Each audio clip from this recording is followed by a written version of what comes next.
The gentleman from Maryland is now recognized for 5 minutes. I thank the gentleman for yielding. This is the most irresponsible bill that I will have been confronted with in the 37 years that I have been in the Congress of the United States. This bill, Mr. Speaker, is both reckless and feckless. It is reckless because it would add more than $1.7 trillion, the chairman says over $2 trillion, to the debt over a decade in a shameful act of hypocrisy for its supporters who for years have called for fiscal responsibility.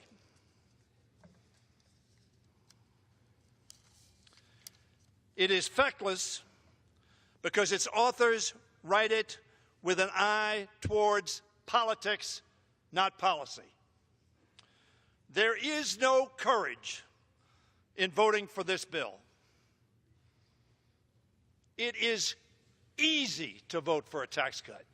What is hard to do is paying for what we buy. And neither side does that particularly well.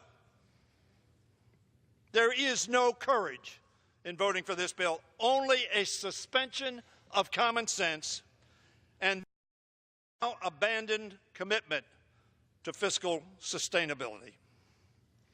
Furthermore, my Republican friends call this bill a tax cut. The gentleman who just spoke, the whip, said it's a reduction in rates. But 36 million working Americans will receive a tax increase under this bill. So it was a very careful articulation of reduction of rates. But taxes for 36 million Americans, working Americans, will go up. Furthermore, they call this bill a tax cut. It's not a stretch of the imagination to presume that, given Republicans' urgency to reject bipartisan compromise and deflect public input, the members of this House will be asked to accept whatever version of the tax bill can pass the United States Senate.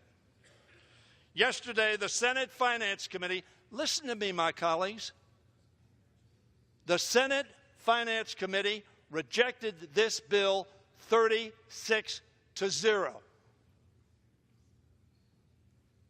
The Senate Finance Committee, headed by Republicans, rejected this bill 36-0.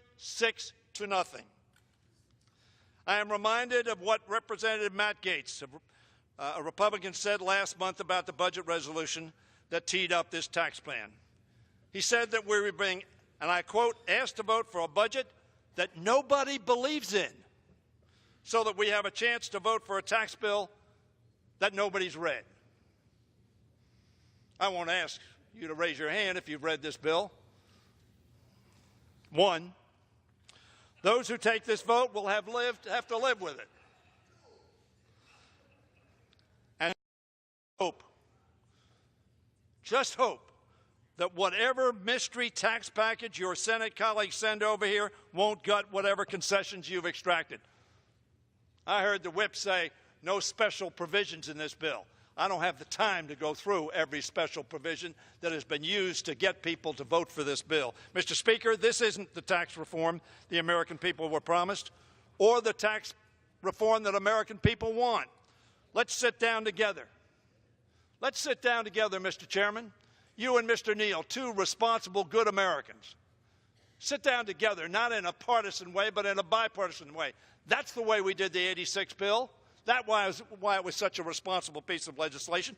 Let's enact tax reform that focuses on the working class, the middle class, the people who need the money, not give over half of it to the richest people in America.